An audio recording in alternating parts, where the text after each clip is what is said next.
Late at night, you were tied up like a rice dumpling and thrown into a car. When you opened your eyes again, you discovered that the person who kidnapped you was actually the richest man in Longcheng. The rich man lifted your chin, confirmed repeatedly, and then said, "Accompany my daughter to school, and I'll pay you 300,000 a month. If you disagree, I'll bury you right now." You were originally just a very ordinary single dog. Just now, when you were taking out the trash downstairs, you were suddenly hugged tightly by an unfamiliar little girl. The little girl was wearing a denim pinafore dress, with her silly hair bobbing vigorously on her head, looking up with big twinkling eyes, and a proud expression as if she had finally caught you. No matter how you asked, the little girl refused to answer, nor let go. Clearly, her mental state was off. You sighed and tried to struggle. Unexpectedly, you were hugged even tighter, with your stomach pressed by two buns, feeling quite embarrassed. No longer struggling, you had to ask, "What do you want?" The girl opened her mouth, revealing a pink tongue and tonsils shaking inside. Seeing her like this, you felt a bit of pity and nodded in agreement. The girl seemed to be puzzled. You were puzzled, wondering why you could understand her. The girl nodded, looking at her silly and adorable appearance, suddenly feeling mischievous. "Actually, I don't understand." "Who can understand?" The girl seemed to want to explain, shaking her short tongue and howling. Seeing her anxious and cute appearance, you helplessly said, all right, I know you can't talk." The girl nodded in satisfaction. By now, you had been held by her for half an hour. Although you knew you could break free, the girl's weight was all on you. If you forcibly let go, she would definitely fall. You wouldn't bully someone with disabilities like her, so now you can only endure and let her take advantage of you. Seeing you no longer struggling, the girl rudely rested her head on your chest. "Why aren't you going home late at night? How come you're here? Do you want to use sign language to help? If you let go, I promise I won't run." But the girl held on tighter, leaving you helpless. "Don't we have even the most basic trust between us?" The girl decisively nodded, "So you had to compromise. If you let go,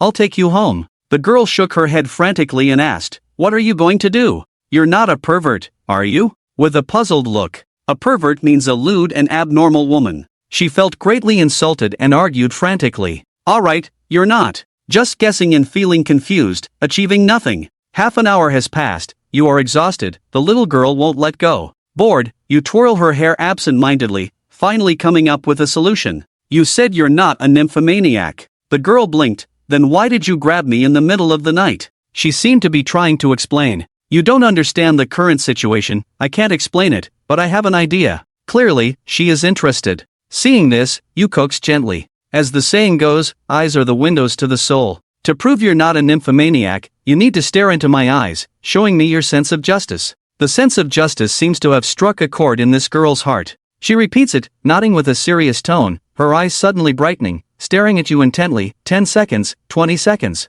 30 seconds, 1 minute. The girl's eyes start to feel dry, gradually reddening, and finally she blinks. You rejoice, indeed you are a nymphomaniac. She rubs her eyes, pouting in discontent. After a few seconds, when she opens her eyes again, you unexpectedly see a figure fleeing in panic. Just when you thought everything was going smoothly, the escape happened. However, walking towards you is a well-dressed, burly middle-aged man, bearing a resemblance to the young girl in his eyes. The middle-aged man casually greets upon seeing you. "Hey, Degar. Who is Dijia again?" Your cheeks twitched slightly. To avoid embarrassment, you nodded at him and walked past the middle-aged man. Another group in matching black suits, wearing sunglasses, very iconic bodyguards, walked over professionally. You quickened your pace, afraid of being mistaken for a suspicious person and getting beaten for no reason. He is Dijia. Following the fate of the middle-aged man, he was blindfolded by the bodyguards and taken directly to the car. Wrapped in something soft, probably the one who tried to eat you before, now lying on you fast asleep.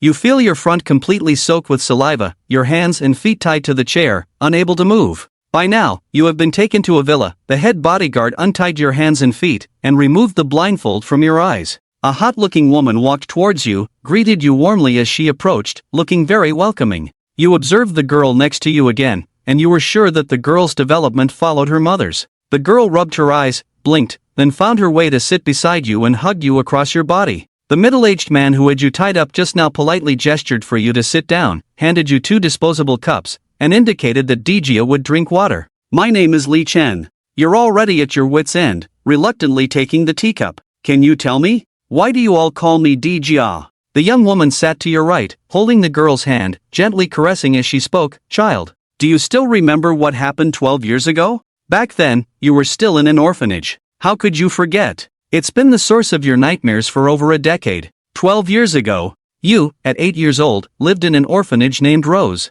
Because it wasn't a proper orphanage, with incomplete procedures, no one adopted you. Rose Orphanage was built at the foot of a mountain. On weekends, after finishing homework, you'd go up the mountain to collect things. At the mountaintop, there was a dilapidated temple, your secret base with your siblings. Since you finished homework the quickest, you'd often go ahead alone, but that day, the temple's doors were closed. Curiously, you peeked through the crack in the door and witnessed an unforgettable scene. A girl lay quietly at the threshold, her skin waxen, a trace of fear on her small face, her belly slashed open, her insides hollowed out. Blood pooled on the ground. Beside her, 5 girls were bound, mouths gagged with rags, eyes wide with terror. One pair of twin sisters had already fainted. On the broken altar of the temple, there lay a girl, while the middle-aged man, his face covered in blood, raised a gleaming dagger, for reasons unknown. Faced with such a terrifying scene, you did not run away at that time. Despite trembling all over, you quickly picked up a stone from the ground. Seizing the opportunity, you fiercely smashed the back of the middle-aged man's head.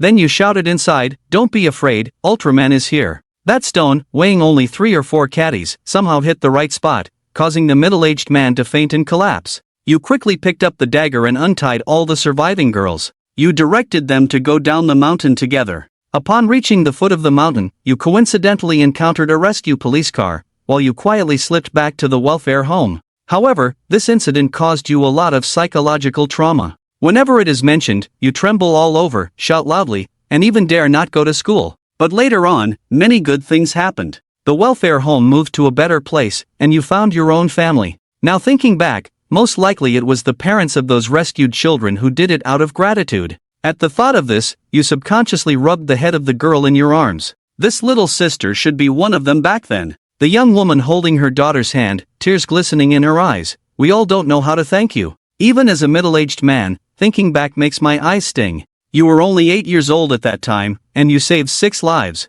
If the police had made too much noise during the search, he couldn't bear to imagine. That beast would have mercilessly killed all the children. It turns out that the murderer also had a daughter, but his daughter was abducted by a powerful family. It was because the child of that family urgently needed a liver transplant, and his daughter happened to be a successful match for the powerful family's child. Since then, he hasn't even found his daughter's body. For revenge, he abducted all the young girls of similar age and good background. The young woman picked up a piece of cantaloupe and handed it to your child. Don't dwell on it, it's all in the past. You took the fruit and asked, "Uncle and Auntie, what did you find me for?" A touch of bitterness appeared on the middle-aged man's face. Those girls who survived all have varying degrees of post-traumatic stress disorder. Especially my daughter, she still can't speak because of that incident. Despite seeing many doctors, it hasn't helped. Every year at this time, she will relive the scenes in her mind from back then. Then she will scream and ask why Ultraman hasn't come yet. The so-called Ultraman is actually you.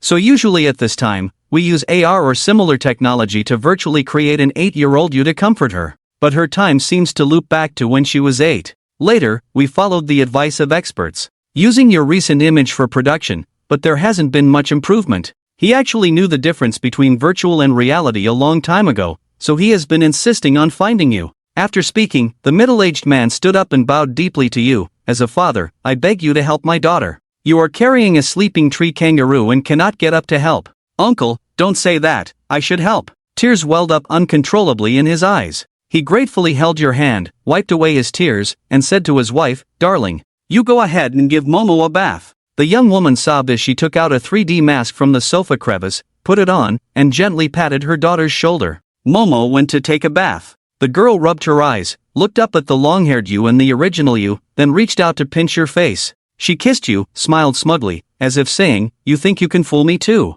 The young woman was also very embarrassed to see this. Will you have to bathe her daughter in the future? The middle-aged man, being a businessman, was very clever. He quickly came up with a solution, entered a room, and took out a Ultraman mask. After putting it on you, the little girl hesitated for a moment, but soon she reached out to take off the mask. I forgot, besides emotional issues, his daughter has no difference in intelligence from an ordinary girl. It seems there is no solution. The middle-aged man looked a bit embarrassed. Seeing this, you shuddered all over, and had to look into the girl's puzzled eyes. Softly and persuasively said, "Only bad girls would make boys bathe them." I hate bad girls the most. Hearing this, the little girl reluctantly got off you, tugging at her mother's sleeve. Tears shimmered in the young woman's eyes. She took off her mask and gave you a grateful look, then led her daughter into the bathroom. With a gentle voice, she asked, "Sweetie, do you want the 8-year-old Ultraman doll today? Or the 18-year-old Ultraman doll?" The girl, without hesitation, raised 2 fingers.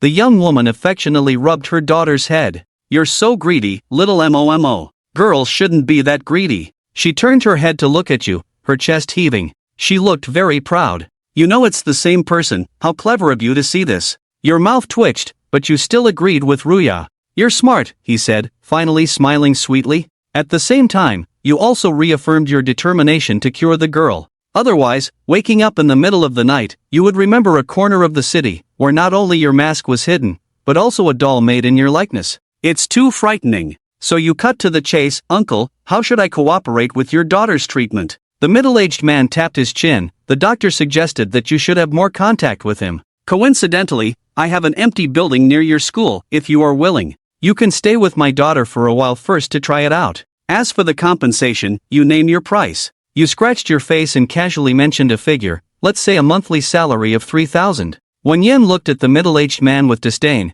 "Our head of security team earns 200,000 monthly. My daughter is definitely more valuable than that bastard." Wen Yan's head of security team awkwardly coughed twice. "But you shook your head and refused. After all, you weren't confident in curing the other party's daughter, and the high price made you uneasy." The middle-aged man sighed and didn't bother arguing with you. 3,000 it is then. At this moment, you suddenly thought of something, feeling a bit awkward. "Either you find time, or personally negotiate with my parents." The middle-aged man nodded nonchalantly. "No problem. Your parents are quite easy to talk to. When the time comes, I'll have them trick you into a checkup, and they'll agree immediately to help my daughter with modeling." This statement left you stunned. No wonder your parents were always exceptionally happy whenever the family went for checkups, as if they had done something good. Seeing you silent, the middle-aged man couldn't wait to say, "Then it's settled. The residence near the school is being renovated. It will take about 3 more days." Feeling a bit embarrassed, based on past experience, "My daughter will be quite sensitive these days.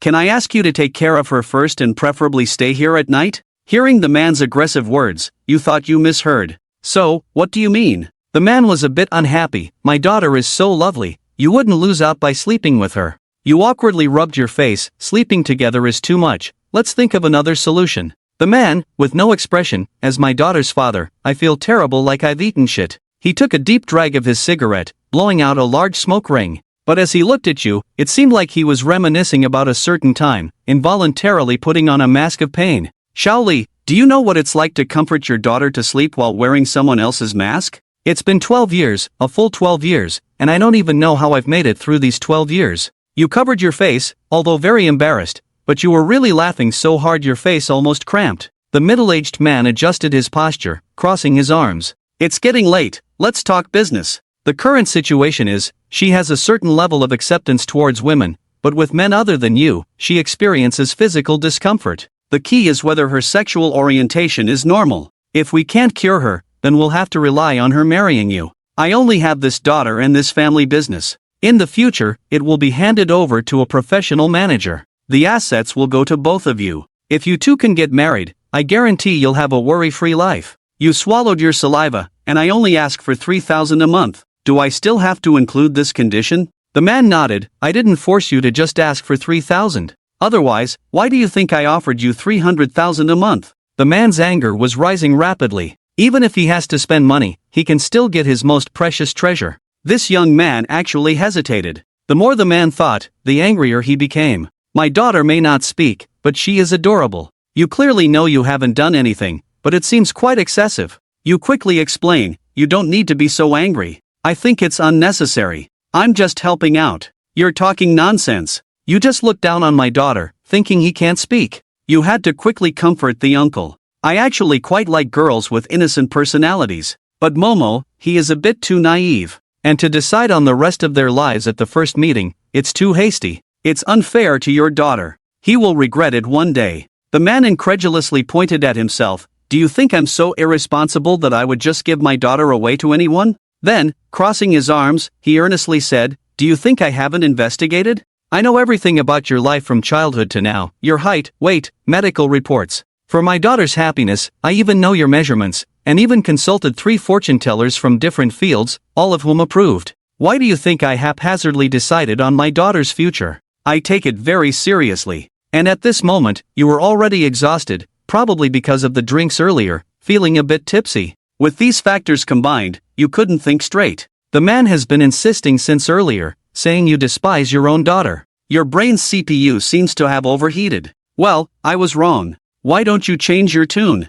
Don't push me to get angry. Your muddled father-in-law is talking nonsense. The man suddenly transforms into a master of changing faces, with a very kind and loving smile. Son-in-law, from now on, we are family. If you ever betray my daughter, you will face divine punishment. After all, in the past, you saved 6 daughters of wealthy families in one go. Honestly, he is uncertain about it. You wake up in an instant, but there is no regret medicine in this world. To prevent you from being stubborn, the man even called the head of the security team, who dismantled the corner camera with a ladder in front of you. You twitched slightly at this sight. Initially, you were wondering why wealthy people would install a camera in their living room. It turns out it's for on-the-spot evidence collection. Uncle, shut up. If you ever marry someone else, I'll have people in your city buy up all the electronic screens and play this video on loop. You rubbed your forehead in pain. Uncle, this joke has gone too far. I see that you're stubborn. When middle-aged men turn around and start acting pitiful, as a father, I really feel helpless.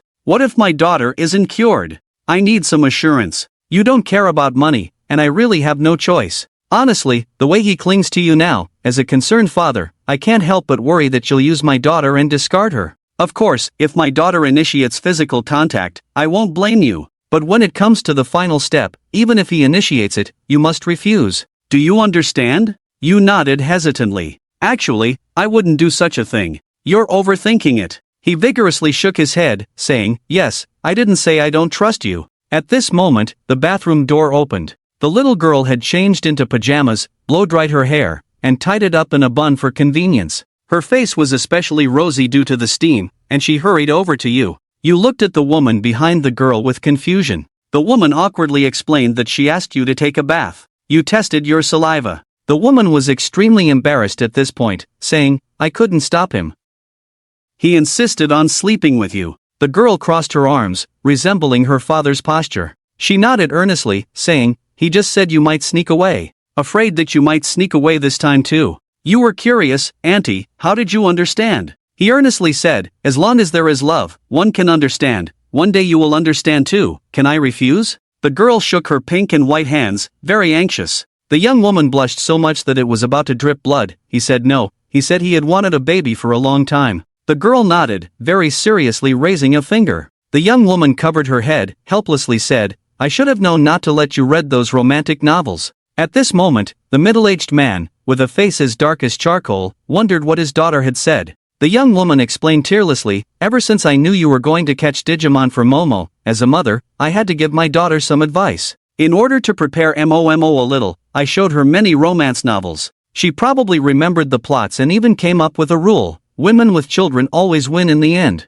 After a while, the man said, she won't learn it, will she? Don't worry, there is no such plot. The man nodded reassuringly, staring the anti-fraud center with his phone. To prevent her from learning it. The girl's small head was filled with confusion, and seeing this, the man indulgently gave her a pat on the head. It's nothing, this kind of thing can only be taught by Ultraman to your parents, not to you. The girl nodded in understanding. What's going on here? You muttered quietly while soaking in a luxurious massage bathtub. It's rare to see such a nonsensical wealthy person, but the main point now is that tonight, you will be sharing a bed with a girl of similar age.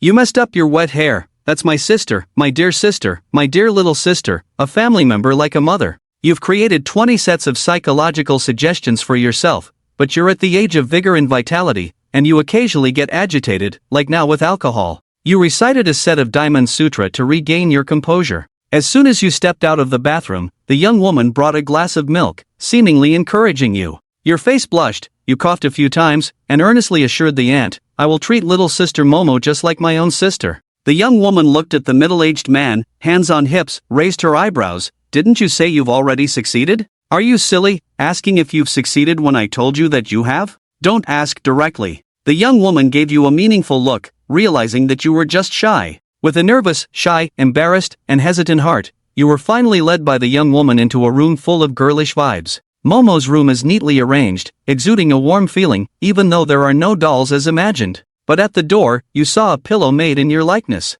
Against the wall stood a 2-meter-wide large bed, looking quite new, with silk crimson sheets and embroidered crimson duvet cover. The young woman felt a bit embarrassed. This was Momo's request after reading a novel. We haven't reached the desperate-to-marry stage yet. Ha, you really don't know what to say. The young woman affectionately rubbed Momo's head, went to brush her teeth, and then went to bed. Momo blinked, you can brush your teeth by yourself.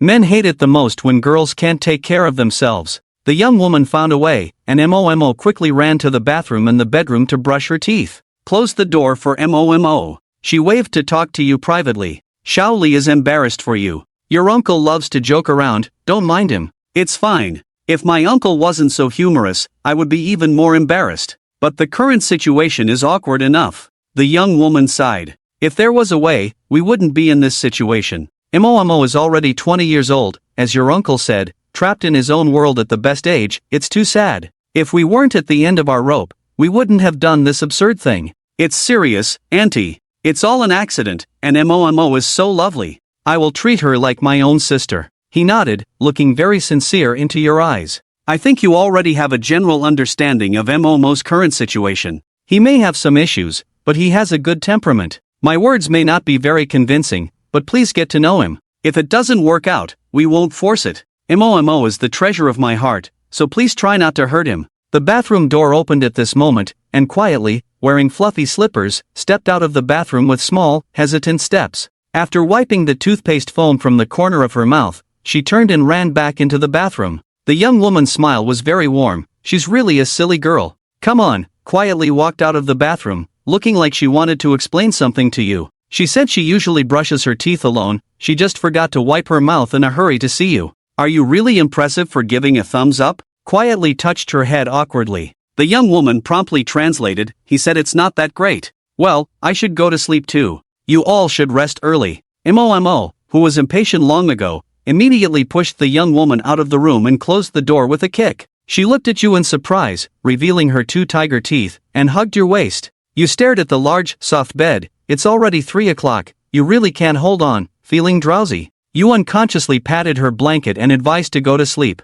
He let go of his hand, took out a fluffy thing from the bedside table, and handed it to you. You took it, examined it carefully, and asked, do you want to use the ear spoon to clean your ears? He nodded, sat on the bed, patted you, and climbed onto the bed as if resigned, letting him fiddle around for a while. Finally, let quietly suck on the pillow, and clean his ears. Before you even started to touch, Momo fell asleep quietly. You immediately breathed a sigh of relief. He covered himself with the blanket, crossed his legs, and lay still. Feeling really tired, the bed was large and comfortable, and soon drifted off to dreamland. The next day when you woke up, you felt a dampness on your neck. You wiped it absent-mindedly. What's this? As you opened your eyes, the room was dimly lit, with only a faint light seeping through the edge of the curtains. Looking around and observing the room's layout, you realized it was an unfamiliar room. Slowly waking up, memories of last night flooded back, making you start to doubt, could it be that last night wasn't just a dream after all? At that moment, a warm breath blew by your ear, causing you to shiver involuntarily.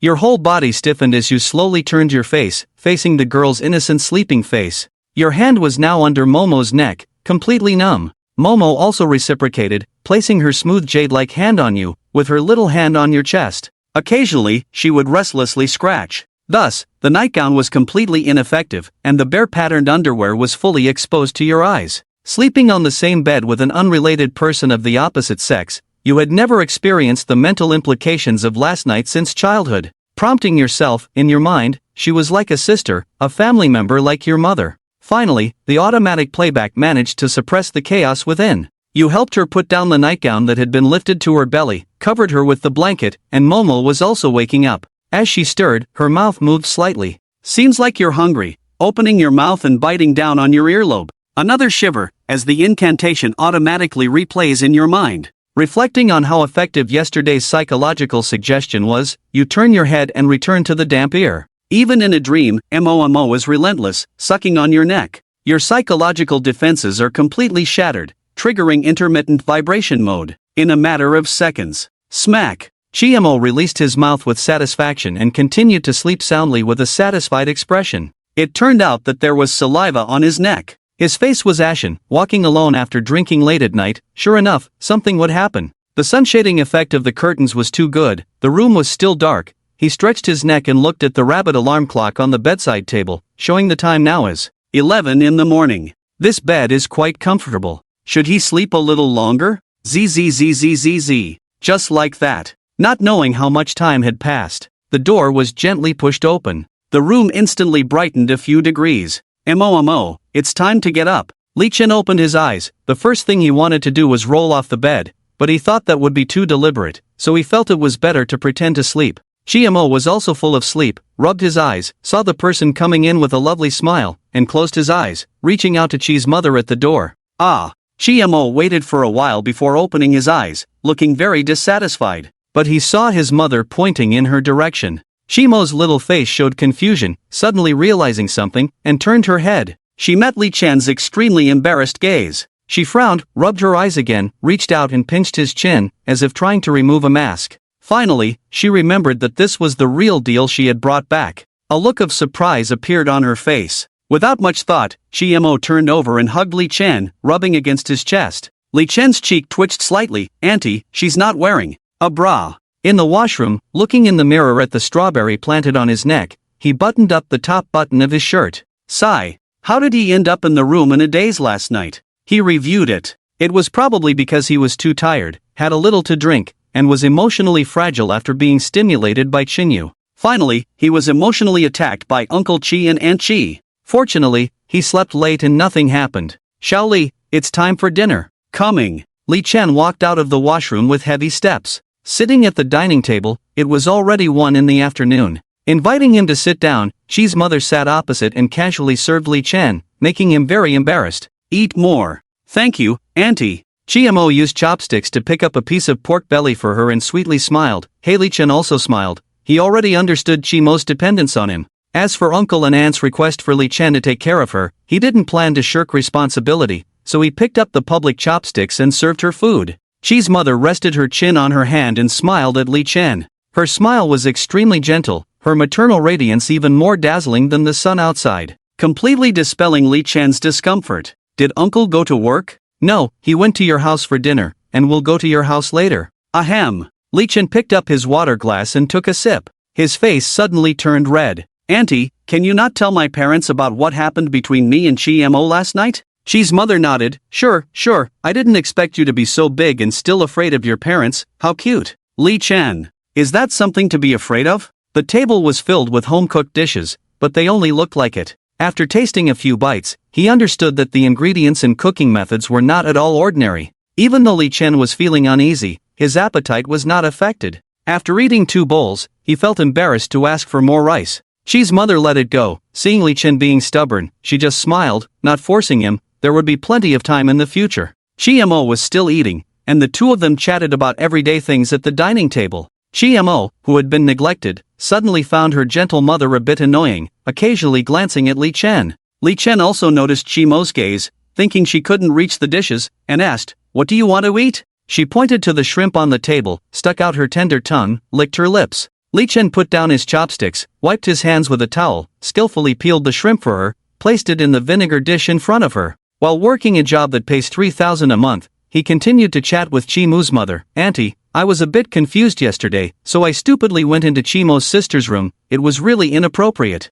In the future, I will find a way to let her sleep alone. Chiemo puffed up her cheeks, pouted and looked at him. Chimu, who had just been easy to talk to, was now shaking her head. No. Li Chen. Chiemo nodded in satisfaction, picked up 3 shrimps, stuffed her mouth full. Chimu explained, your uncle and I usually take her with us when we work. Momo has always slept with us. If no one sleeps with her, she will make a fuss. Li Chen hesitated and tentatively said, how about your uncle and aunt continue to take her when they are busy working, and when they are not busy, I will take her to school during the day and bring her back to you at night. Chimu sighed deeply, mainly because your uncle and I also want some alone time. And Chiemo clearly prefers to sleep with you. She gets really upset when she wakes up. She used to cry when she woke up, but today she was so well behaved. Seeing Chiemo a bit unhappy, she quickly added, Mo was really great today. Chiemo shyly scratched her face. Li Chen had to compromise. How about preparing 2 beds in the room? I'll put her to sleep and then go sleep in the other bed. Chiemo secretly sized up Li Chen, her eyes rolling around. Shimu knew her daughter well, she must be thinking of a way to achieve her goal. Indeed, like mother, like daughter, she was very pleased and nodded, okay. Li Chen breathed a sigh of relief. The bodyguard's monthly salary of 200,000 is not at all unjustified. Not only does he provide daily security, but also works as a part-time driver, and even the meals he just made come from his hands. Ha, Xiaoli, you are really honest, always telling the truth. Even with sunglasses on, from his crow's feet, it was clear how much he enjoyed Xiaoli's praise. Besides my own family, I was the one she clung to the most when she was young, he said, his good mood abruptly halted. Even Shimu couldn't help but twitch her mouth, and the atmosphere suddenly became awkward. The head of the bodyguard team felt guilty. I went back to my hometown for a funeral. There weren't that many bodyguards at the time, I thought nothing would happen. Chiemo gently patted his shoulder, showing a sweet smile. Looking at Chimo's cute appearance through the rearview mirror, the head of the bodyguard team immediately melted. Miss, rest assured, I will always be your most loyal dog. Chimu seemed a bit defensive. There's really no need. Just learned from their conversation, the head of the bodyguard team and Chi's father had known each other since childhood, like brothers, deeply trusted each other. Li Chen really liked the atmosphere of the Chi family, and even more so the feeling that they didn't treat him as an outsider. The vehicle drove on the road towards the outskirts of the city, finally stopping at the entrance of an alley. Chiemo arrived at a strange place, feeling uneasy. She tugged at Xiao Li's sleeve, timidly looking at Chimu. This is Xiao Li's home. She blinked, looked at Xiao Li, got confirmation, held Xiao Li's hand, and eagerly wanted to move forward. In the alley, people greeted them from time to time. Chiemo became nervous again, hiding behind Xiao Li, even trembling when she saw men. Under the shade of the trees, a dry old man was lying on a bamboo chair enjoying the cool breeze. Xiao Li, on vacation? Grandpa Zhang, on vacation, going home to play. He saw the girl Xiao Li was holding hands with and smiled, bringing a girlfriend home. Oh, the mother-in-law is here too. The old man sat up, put down his raised sweatshirt, and looked at the elegant and generous Chi mother. Xiao Li is a good person, his parents are also well known and easy to get along with in the alley, his father is even a civil servant. Li Chen. Chi mother smiled and nodded. Hey, today the two families agreed to meet. Oh, then let's go quickly. Xiao Li, bring your girlfriend to our house next time. Li Chen. Chiemo picked up the phone and typed a few words, handing it to Chi mother. Not a girlfriend, but a wife. Li Chen. Chi mother was pleased. My daughter-in-law really understands a lot. Ahem. Godmother, Chiemo probably misunderstood. Chiemo was very dissatisfied, picked up the phone and typed, mother-in-law. Li Chen. Chi mother frowned, deleted those words and replaced them with, mother-in-law. Li Chen. What about the husband's parents? Father-in-law and mother-in-law. She tried to speak, looking suddenly dejected. Li Chen felt sorry. It's okay, you are so beautiful, whoever your future in-laws are, they will like you. Chiemo domineeringly grabbed Li Chen's hand that was trying to break free. With the other hand, she typed angrily and showed Li Chen, there are no other in-laws. Li Chen. Add on WeChat. Li Chen just remembered his phone, touched his pocket. Auntie, it seems like I left my phone at your place. The captain of the bodyguards appeared out of nowhere and handed him the phone. I've charged it for you. Li Chen turned on the phone again, unlocked the screen, scanned the code, and added a friend. The phone made a delayed buzzing sound. Chiemo, like a curious little deer, was about to peek, but was stopped by Chi mother. You can't look, if you trust your man, don't look. Chiemo, she let go of Li Chen, held her mother's hand, covered her eyes, looking like please don't let me see. First, she saw the pinned message, fish. There was only one message, good night. Li Chen unpinned it and replied, sorry, my phone died, I overslept and couldn't reply in time. There were also messages from the dorm group. Li Chen replied, your dad just woke up. Then there was a message from his mom, where is Chi uncle's daughter? Bring her over quickly. Li Chen didn't bother to reply. Finally, there were 3 or 4 short videos for business cooperation. He apologized uniformly, then depending on the price suitability, politely replied, or arranged to discuss the details another time. After replying to the messages, he arrived home. The captain of the bodyguard suddenly appeared again and handed over 3 bags of gifts. One bag was a long box with a beautiful scarf inside. The others were 2 cans of tea. There were also 3 boxes of handmade pastries. They were all packed in transparent polyethylene plastic bags, so you could see the contents at a glance. You could feel the thoughtfulness, and there was no pressure to put them away. Chi mother was very experienced, adjusting her expression in an instant, maintaining a subtle balance between politeness and closeness, and preemptively blending into the situation. GMO, with almost zero social experience, inexplicably became nervous and stiffened when entering the courtyard gate. Li Chen felt the pressure suddenly increase and shouted, "Mom, I'm back." A short-haired woman came out, with Chi father standing in front, naturally knowing that guests had arrived. Li Chen's mouth twitched slightly. He had his hair done and even went to the beauty salon for makeup. "Why? This is the boss Chi's wife, right? Sister-in-law, this was bought before coming, just something casual. There are also some pastries, made by myself." Li's mother hurriedly took it. "You're too polite, please come in." She looked at the blushing Chi-mo, who was sun-kissed, wearing a white dress today, making her skin even fairer. Although not experienced in the ways of the world, the demeanor of the family is here, and the 2 points of nobility add more brilliance. Her little face was tense and tight due to nervousness, but after receiving Mrs. Li's gaze, she immediately showed a shy and stiff smile. Li Chen found his own mother's mouth wide enough to fit a watermelon. "This girl is too beautiful." Chi-mo opened his mouth, then closed it, anxious and nervous, tears almost falling. "Mrs. Li felt heartbroken. "Girl, I know everything.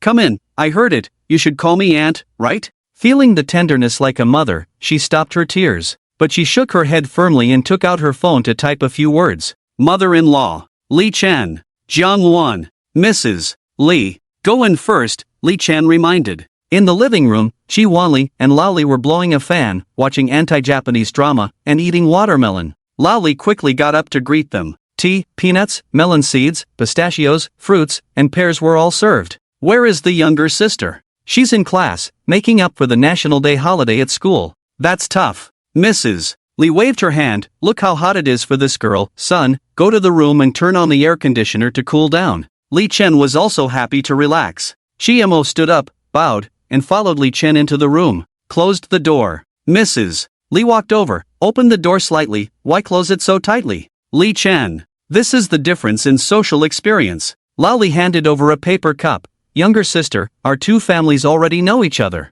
Lao Chi just told me about this, and we agreed. If my son does anything out of line, just call the police and arrest him, we will acknowledge it." Jiang Wan said shyly, "You can't say that, it's our family causing trouble for Xiao Li." "Younger sister, if it weren't for your help, we wouldn't know when we could find our son. It's all thanks to you." Shi Wanli handed a cigarette to Lao Li and lit it. "If it weren't for Xiao Li, my daughter would have lost her life. How can we settle this way? And those children in the orphanage, your family is the easiest to find, only 100 kilometers away, not much effort." Lao Li laughed heartily. "To be honest, I feel like it was God who sent my son to save people. I've been to that village several times, but just couldn't find it." "You always talk about dialectical materialism, now you're talking about God? Organizational matters are organizational matters, chit-chat is chit-chat." Li Chen was a little distracted. His parents made things sound so simple, but Li Chen knew how much they cared about him and how many moral dilemmas they had experienced for his sake. His father was a mid-level cadre in the public security system, upright and unyielding. When the criminal group involved in human trafficking retaliated, the infant Li Chen was abducted. The trafficker was caught, knowing he would be executed, but refused to reveal Li Chen's whereabouts. His father could have taken over the case, but chose to avoid it for the sake of rules. For 8 years, he never used any public resources to search for him. Even if friends in the unit wanted to help, he always refused. But as soon as the case was closed, he would ride his bike for dozens of kilometers to find clues about Li Chen's disappearance. Evidence pointed to Li Chen being located in the suburbs of the city near the magic capital. It might have been fate. Li Chen felt that he might have passed by his father several times. When registering for household registration, the staff at the window used the wrong photo, and when registering for school, they didn't notice. When looking for him at the orphanage, Li Chen had a fever, and the volunteers were not sure, they just said they were all there. When Li Chen was sent back home, everything became clear. His father shed tears, and he, who had never softened to criminals, knelt down directly in front of Li Chen. He apologized to him, explaining all his actions that seemed inhuman to outsiders directly to Li Chen. He said it was okay if Li Chen didn't recognize him as his father, he could accept never entering the house again. Li Chen was greatly shocked when he was young, and as he grew older, he became more proud of his father. When his father heard of Li Chen's heroic deeds at a young age, he was also very proud, but he was also saddened by the absence of his childhood. When Li Chen returned, his younger sister had just been born. This family went through ups and downs, but eventually found happiness and contentment. "I'm not boasting, but Li Chen is a good kid in every way, except for one thing." "Can my wife say it?" Li's mother laughed. "What can't be said?" "Once, when Mr. Li bought a roast duck, I noticed a missing thigh and asked our son if he had eaten it. At that time, Li Chen stubbornly insisted that he didn't. I asked him to tell the truth, that if he had eaten it, just admit it, and if not, then not. He asked if I didn't trust him. I said I didn't distrust him, but there was no one else at home. Missing a duck leg was no big deal. I wasn't blaming you. If you didn't eat it, then you didn't. Maybe a stray cat took it. He got angry at that, didn't eat, grabbed the box of roast duck, and ran off without going to school. He didn't come back until the evening, and he really caught a stray cat and a duck bone. By then, I realized I had wronged him, but he was still upset. He insisted on standing all night until Mr. Lee's colleagues from the forensic department came over. No matter who tried to persuade him, he wouldn't listen. He wanted to piece the bone back together and insisted on testing the saliva on it to prove his innocence. Mr. Lee was at a loss and had to invite them over for dinner. He even spent a lot of money out of his own pocket for the test, and it turned out to be from that cat. I don't know how he found it or caught it. After that, whenever Mr. Lee's colleagues came over for dinner, they would praise him, saying Mr. Lee had a great son and that Li Chen was definitely cut out for this line of work. Because of this incident, he had a temper for half a year. His temper was quite funny. He was filial, but he didn't call me mom for half a year, considering it a punishment. I didn't think much of it at the time, I just thought he was a cute kid. She wiped her teary eyes. Later, I found out how much bullying a child without parents would face at school. Those 6 or 7-year-old kids didn't understand, and when they did something wrong, they would blame it on him. The teachers found it troublesome and usually just gave them a few strokes. Li Chen always stood up for his siblings from the welfare home, and because of this, he was severely ostracized at school. Mr. Lee's hand holding the cigarette trembled slightly. The director and those children were really well taught, but good people don't live long.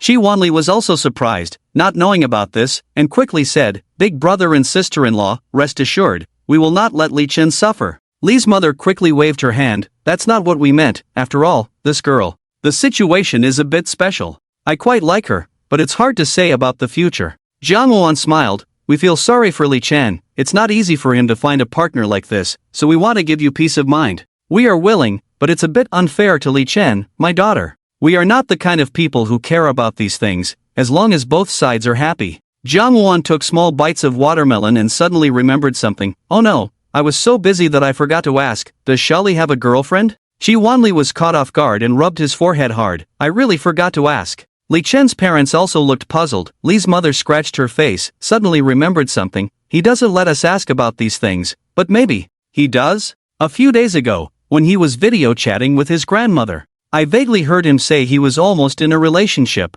I don't know if he was comforting his grandmother or telling the truth. Shi Wanli's cheeks began to twitch noticeably, and Jiang Wan's smile froze. If he had a girlfriend, it wouldn't be appropriate for Li Chen to bring his daughter along. Even if you have to go to great lengths, you cannot tarnish your own daughter's reputation. So, Li Chen was called. Chiemo was still playing Tetris on the 10 yuan game console, always by his side, accompanied by the sound of drip, drip. Li Chen once again faced a scene of social death. Brushing over the matter of pursuing Chenyu, he hesitated and finally said, "She thinks I'm lying to her, doesn't want to talk to me, and I also feel it's not appropriate, so let it go." Then he emphasized the matter of making a short film together, trying to change the subject. Seeing that the 4 people were quite interested, Li Chen felt successful. But Jiang Wan's expression became more and more strange, holding his phone and pointing to the female lead, asking, "This can't be." Jiang Wan handed the phone to Chi Wanli. "Take a look, isn't this Chinju's daughter?" Chi Wanli took the phone, glanced at it, and his eyelids twitched. "This is too coincidental."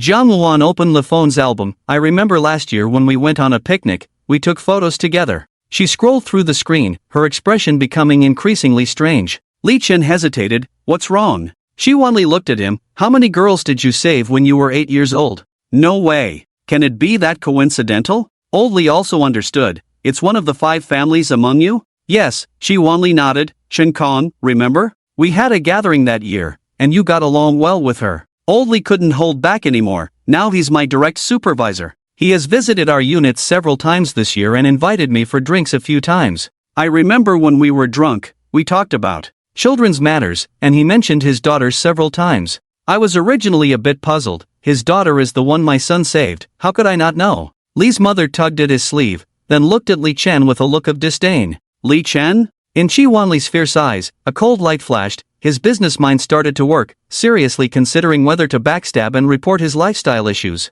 He even thought of a headline: a director once said barbecue with a wealthy businessman, simply corrupt. Seeing the atmosphere becoming increasingly strange, Li Chen quickly stopped. She directly rejected me, and I currently have no plans for a relationship. Before the woman could relax, and the man could breathe a sigh of relief, a ringtone suddenly sounded abruptly. I found a penny by the roadside. It was the sound of a WeChat call. Li Chen picked up his phone, and the four adults slightly raised their buttocks, tilting their heads to sneak a peek. WeChat name: Fish. Li's father coughed a few times. Who is it? Li Chen felt itchy all over, stammering, it's just that. A friend. Chi Wanli's brain spun rapidly, immediately getting confirmation, squinting his eyes. I remember Chen Kang's daughter's nickname is Fishy. Yes, Li Chen nodded awkwardly. Haha. Uncles and aunties, I'll go answer the phone first. Jiang Luan played with her delicate manicured nails. Go ahead.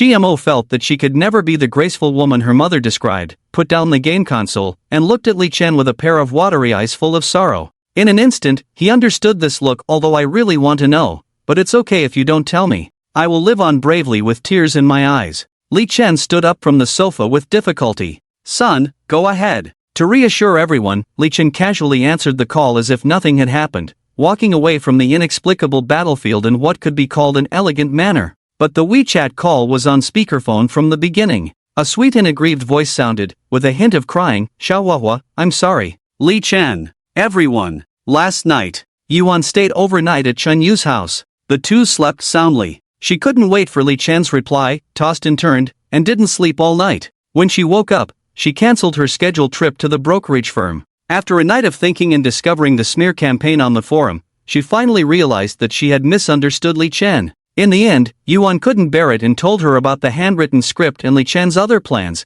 asking Chen Yu not to question Lin Xingxian. This was evidence enough. Chen Yu's guilt towards Li Chen erupted in an instant, recalling their final conversation, both speaking in resolute tones. Having been together for so long, she naturally knew Li Chen's temperament. Gentle, always considerate of herself, never crossing boundaries, adorably rigid. Even holding hands was her various hints before he would take the initiative. Of course, she didn't know that Li Chen had slept with a girl he had just met last night.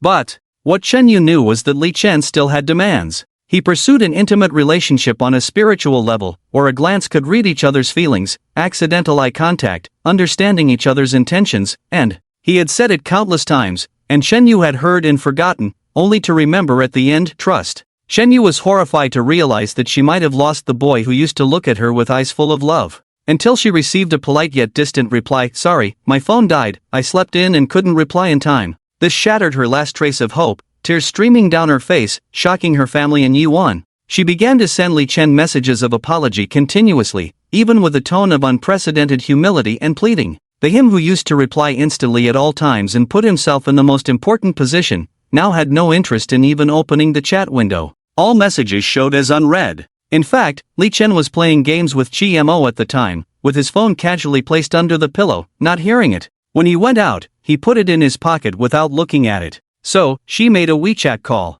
Li's home.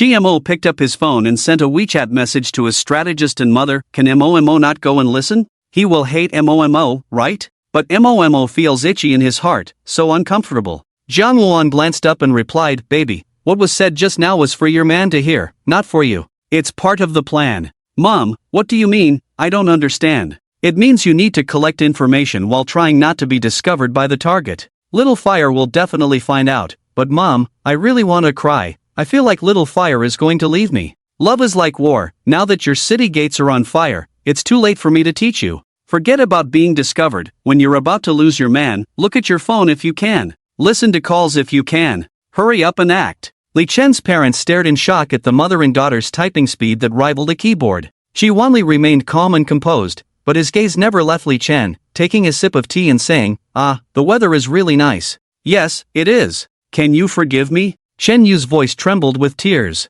Li Chen walked to the flower bed, picked a fragrant gardenia flower, and spoke without any emotion in his voice.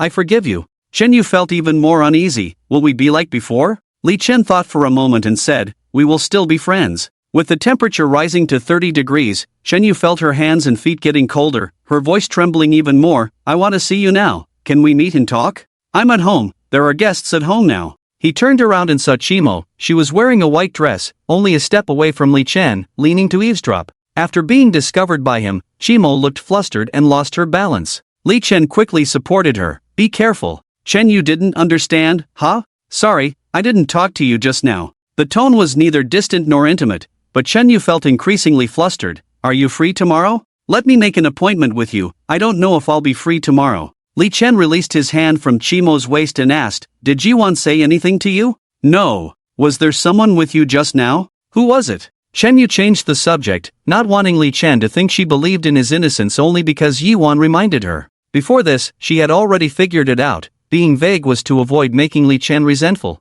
Li Chen bluntly replied, a guest's daughter. Chen Yu's tone faltered, a million possibilities flashed through her mind, then she shook her head. It must be a mischievous little girl. Little girls are very mischievous, take her out to play, there's a children's park near the school. Li Chen thought that going out for a walk might help Chimo. Meeting Chen Yu and Chimo together would be inconvenient. Some things could only be said one-on-one. Hello? Chen Yu tried to keep her tone calm. Li Chen just came to his senses. She's not suitable for going to a children's park. Chen Yu's expression froze, jokingly said, Are you on a blind date? Li Chen sensed something from her tone. Since he wanted to be friends with Chen Yu, some things might as well be said. Being straightforward and saying that he didn't intend to have a relationship with her, only friendship in the future, was too direct, and showed a surplus of self-awareness. Indirect approaches were also fine. Li Chen wasn't stupid, he could tell that Chimo's parents were treating it like a blind date, and in the future, he would have to take Chimo to school, so he might as well say it in advance.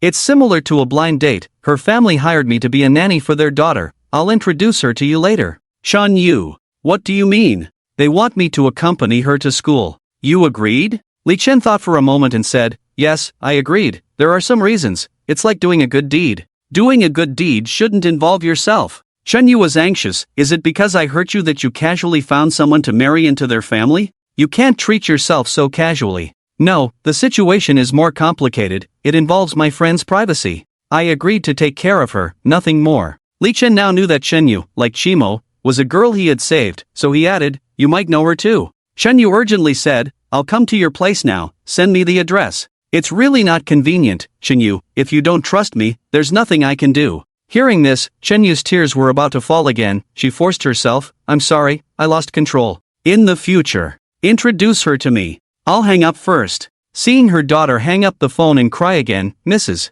Chen frowned and wiped her tears with her fingertips. Is it that boy who pursued you before? Did he bully you? We don't want such scum. There are so many people online who like our Yu. Many friends are inquiring. Let's find a better one. Shen Yu burst into tears, wiped her eyes, and murmured, There's no one better than him. He didn't bully me. I bullied him. Mrs. Shen hugged her daughter to comfort her, looked at Yiwan, who could only shake her head. On the other side, Shen Kong glanced over, adjusted his reading glasses, and focused on the scroll, making annotations with a pen. After hanging up the phone, Li Chen glanced at WeChat. There was a message in the dormitory group. Zhang, at Li Chen, your work is trending. A screenshot of a Weibo post. Ranked third in popularity #college students filming micromovies selected for international awards #the micromovie A Bowl of Noodles from Magic City University has officially been selected for the Golden Flower Award for Best Social Work Film, with a high probability of winning according to industry insiders. Added a O in response. Li Chen held a gardenia flower in his hand, feeling extremely happy. He casually picked another one and gave it to Chimo with a smile, saying, This flower looks just like you. Chimo, who was originally feeling inexplicably heavy-hearted, received the gift and instantly became happy. Instead of reaching out to take it, Chimo lifted her messy hair, revealing her swan-like neck, and gestured for Li Chen to put it on her. Li Chen tried his best not to touch her as he helped her clip it behind her ear. However, his fingers inadvertently brushed her cheek and neck, causing Chimo's face to blush. She couldn't understand this emotion. Even though they had shared a bed last night, Chimo just held Li Chen's hand and smiled up at him. The sunshine was bright, a bit dazzling, causing Li Chen to be momentarily distracted. In the room, Jiang Luan's slightly gloomy face was instantly replaced by a proud expression. My daughter is so talented. Xi's father felt a pang in his heart, already thinking about how he would cry on the day of her marriage. After Chimo showed off, she staggered away from Li Chen and ran into her mother's arms. Li Chen put his phone in his pocket, washed his hands at the tap, and then returned to the living room. He casually took a paper cup and placed the gardenia flower in it. Old Li looked serious. What are you laughing at, Li Chen? It was inappropriate for his son to openly admire someone else's daughter. As a father, he needed to remind him. Old Li glanced at Chi's father, who looked desolate. Li Chen still didn't understand. Alright, Li's father flicked his cigarette. Come over and sit, don't smoke around others. Uncle Chi paid me to take care of Chi-mo, she's sensitive to the smell of smoke, so I plan to quit. Li Chen couldn't be bothered to move, continuing to daydream foolishly. Jiang Luan rubbed his daughter's hot earlobes, feeling happy that she had quickly regained the emotions a girl her age should have. It wasn't in vain to wear a mask for so many years, the real protagonist was truly effective. Li's mother was also helpless, bluntly reminding him, you look creepy when you smile. Still not understanding, Li's mother was already helpless. Li Chen shrugged, I won an award for my film, that's why I'm smiling, where's the creepiness? Li's mother, hee hee. No, it's good. Congratulations, we should book a hotel to celebrate. Jiang Luan quickly realized and called the head of the security team to make a reservation. Hey, that won't do, how can we let the guests pay? Shi Wanli picked up a pastry, just a meal, Li Chen has been accompanying my daughter while studying. It's only right for us to show our appreciation.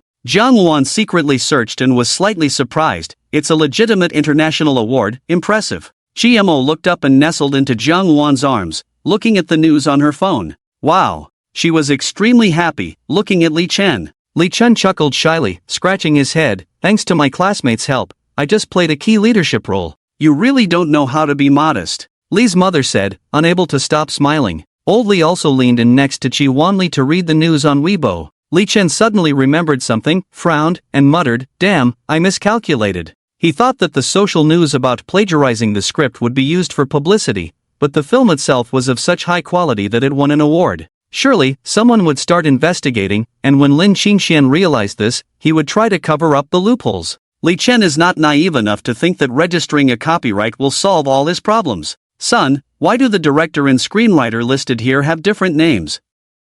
What's going on? Li's father added, I'm not doubting you. Dad, it's okay, I know. Even if you say I'm lying, I won't stop calling you dad for half a year. Li Chen joked, but his expression remained serious. Like father, like son, Li's father frowned. Son, is there any trouble? I found a penny by the roadside. The WeChat phone rang again, and Li Chen saw the name Lin Qingxian, snorted coldly, and turned off the screen. Then he looked at Chi Wanli. Uncle Chi, do you have any business dealings with the Lin family? Which Lin family? The Lin Group, based at Mota University, involved in media and education industries. Chi Wanli nodded. Some advertising placements require cooperation with them, but they are not the only choice, not as important as you. Li Chen. Mom, lend me your phone, I need to record some audio. I need Uncle and Dad's help with something, please don't speak for a while. After instructing them, he opened his phone and answered the WeChat call. Li Chen. Oh, Senior Lin, what's up? He got straight to the point. Are you plotting against me?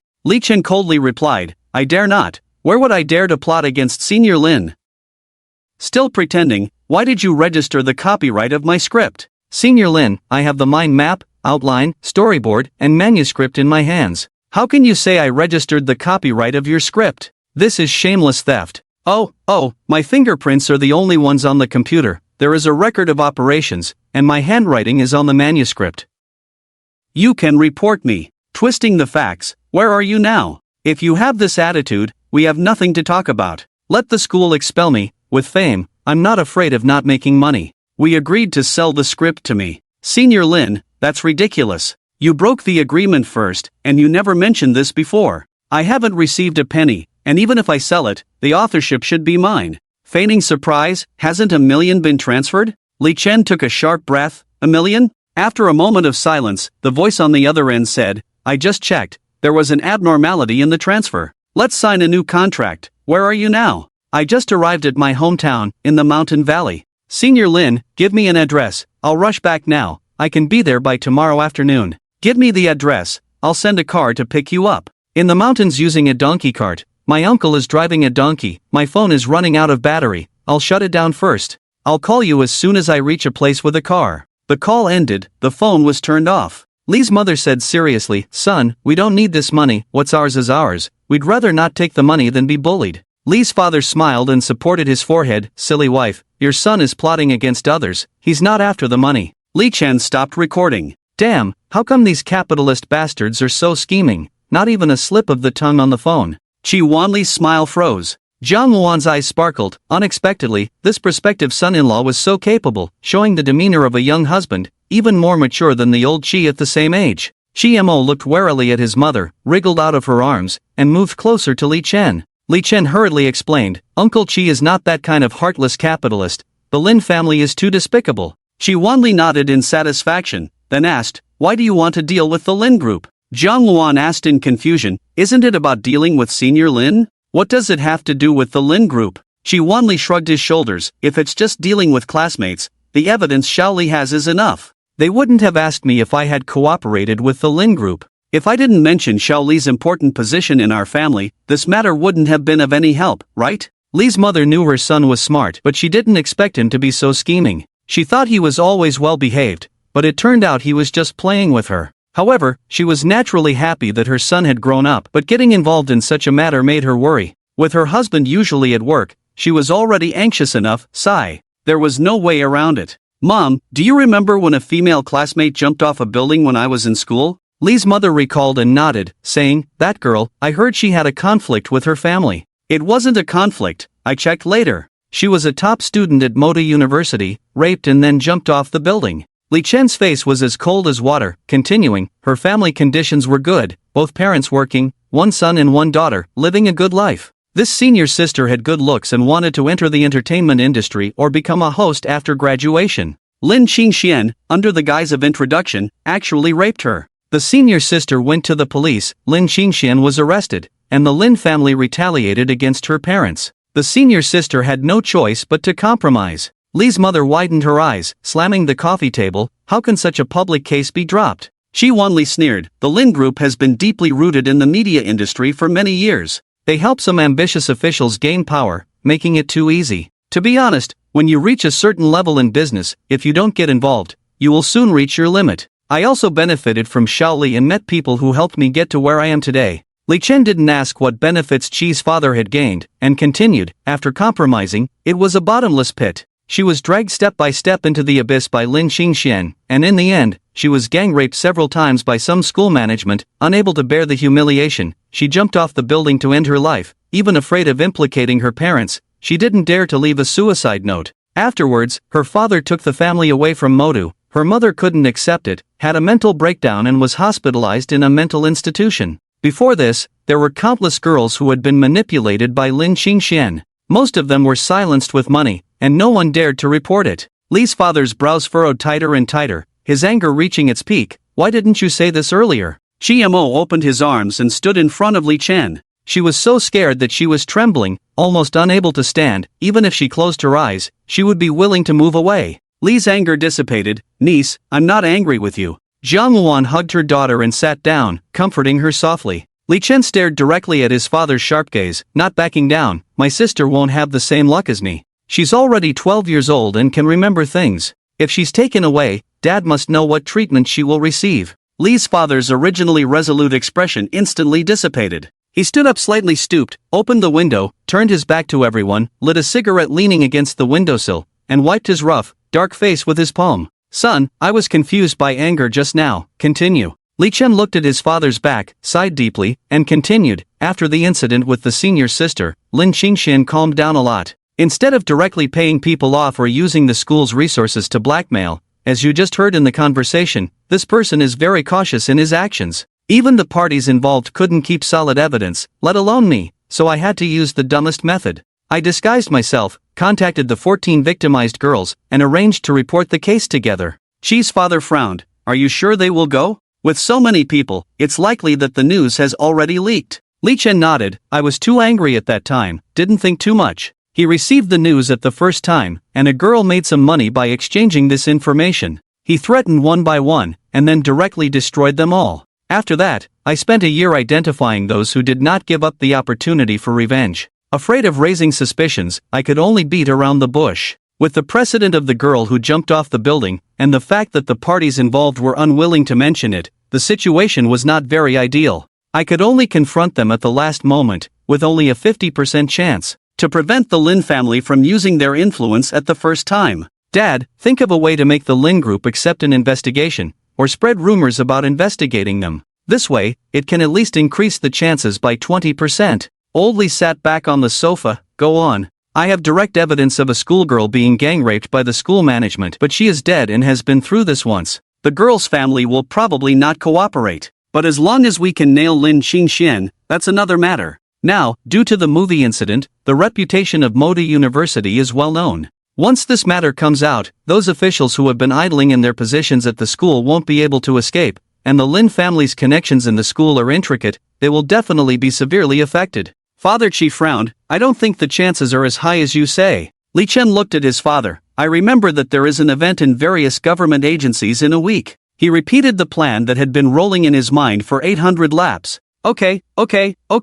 Father Li listened, extinguished the cigarette but fiercely, changed his demeanor. I'm getting old. You go ahead and do it. Your old man has your back. Dad, are you planning to bend the law for personal gain? Father Li frowned again. What do you mean? Li Chen shrugged. Nothing. Truly a child who could save people from the hands of vicious criminals at the age of 8. Several years have passed, unexpectedly growing to this extent. Ji Wanli also felt that he was getting old. He rubbed his chin. If his daughter and he could succeed, this family business would have a successor. It was a coincidence that old Li and he had the same idea. Son, you should continue in my line of work in the future. You are naturally suited for it. I won't go. Li Chen ignored his old man's resentful gaze and turned his phone back on. He pondered over the nonsense he had said to Lin Qingxian before. With Lin Qingxuan's intelligence, he wouldn't be able to delay for long. He would figure it out within a few hours. Nowadays, the microfilm has been nominated for international awards. For any elite offspring, this kind of reputation is an invaluable asset that Lin Qingxian would never give up.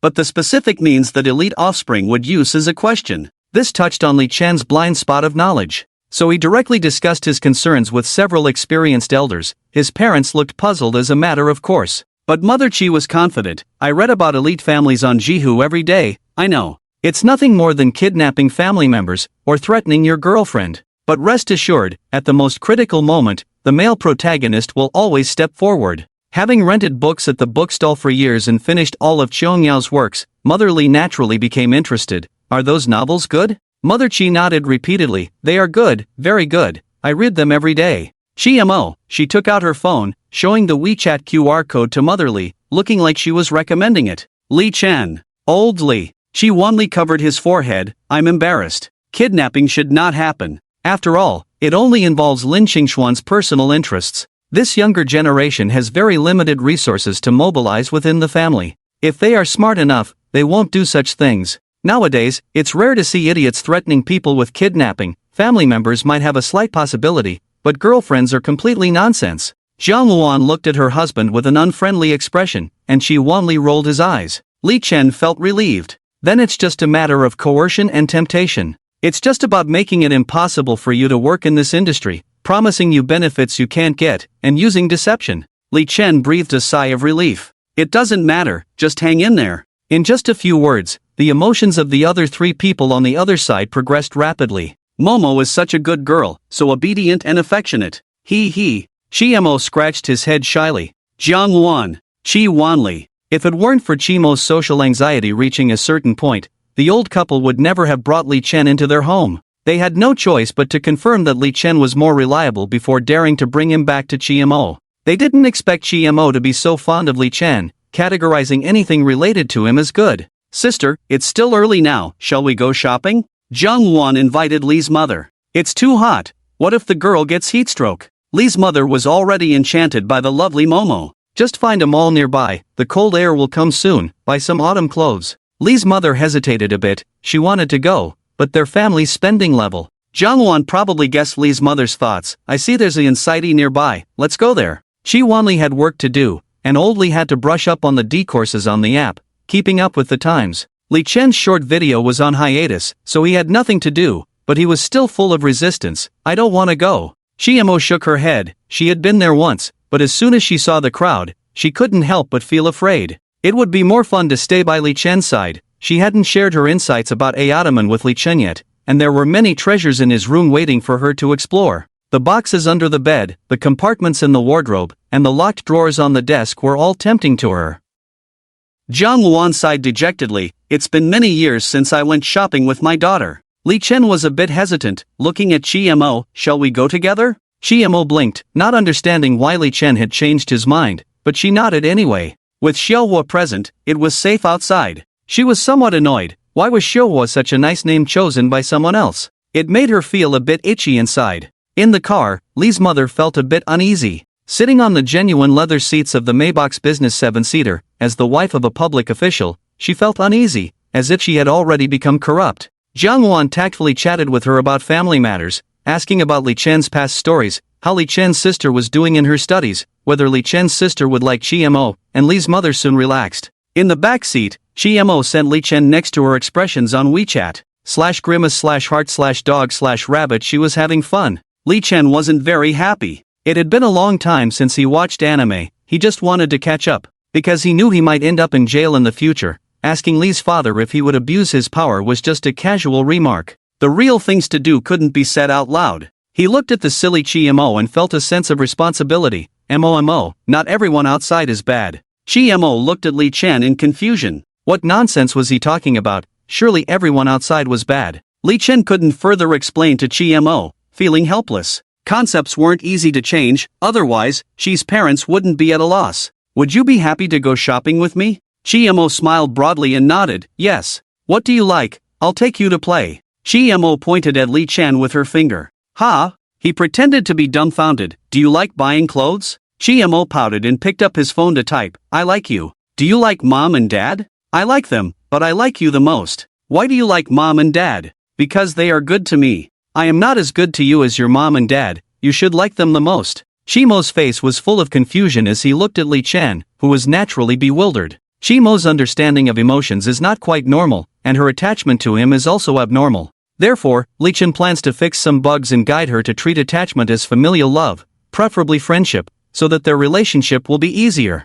Unfortunately, there is a love programmer in the car. Chi-mo turned to her mother for help and handed her the phone. Jiang Wan looked at Li Chen and asked, Can I take a look? How could he refuse? But there was nothing inappropriate in the conversation, so he smiled and nodded. I'm just chatting and playing with Chi-mo, take a look. Although Jiang Wan doesn't have much practical experience in relationships, she is knowledgeable due to her wealth and leisure, having learned from novels. She quickly saw through Li Chen's thoughts. Of course, she believed that Li Chen sincerely wanted to help Chi-mo, without any ulterior motives. This further reassured her. However, is Chi-mo's feelings for Li Chen really due to childhood trauma? A psychologist once said that Chi-mo has a strong hero complex. The fear has reached an indelible level, so the feeling of redemption will be particularly strong. As she further understands how coincidental it was and how brave Li Chen was at that time, her hero probably only has this one in her life. Therefore, Chi-mo cannot be without Li Chen. That's the conclusion. Once they meet, it's impossible to end, and Chi-mo will cling to Li Chen for life. This is why they are both being indirect and getting others to do the work, rather than directly approaching Li Chen. Because that would be really unfair. But now, they have reached a dead end. Who would be willing to let their young and lovely daughter wither away at home? These parents are willing to sacrifice everything, but not her. Mo, do you like mom and dad the same way you like Li Chen? Chi-mo tilted her head, pondered for a moment, and shook her head. What's different? Jiang Wan returned the phone. Li Chen was finding it hard to discuss such matters face to face. Li's mother had heard about it before, and now seeing Chi-mo made her even more heartbroken, determined to remind Li Chen not to mistreat her. Chi-mo crossed her arms, pouted, and looked distressed. Take your time to think, no rush, you must be very happy going out with Li Chen, right? Chi-mo's little worries disappeared immediately. She nodded and smiled broadly, placing her hand on Li Chen's hand. Li Chen awkwardly scratched his head. Sorry, my head is a bit itchy. Chi-mo reached out to help scratch Li Chen's head. It's okay, it's better now. Jiang Wan looked, found a picture, and sent it to Chi-mo. Holding hands will make you happier. After Chi-mo finished learning, Jiang Wan left without a trace, retracting the message. She poked Li Chen's palm. Ha? What's wrong? Chi-mo turned her palm, raised her chin, indicating Li Chen to follow suit. Li Chen. He pretended not to understand. Chi-mo, your hand movements are really nice. She anxiously looked at her mother for help. Well, Li Chen is not willing. Jiang Wan looked at Chi-mo in distress and sighed. Don't make it difficult for him. Chi-mo lowered her head, looking like a wilted flower. Li's mother had been paying attention, feeling sorry for her, and gave Li Chen a sideways glance. Why are you bullying her? Li Chen. I'm not. Stop arguing. Li's mother glared at Li Chen. Whatever Mo says, you have to listen. Li Chen could only try to please by turning his wrist. I can also do the flipping hand move. Chi-mo took the opportunity to grab Li Chen's hand, her fingers slipping into the gaps between his. Then she tightened her grip and pulled him into her arms dominantly.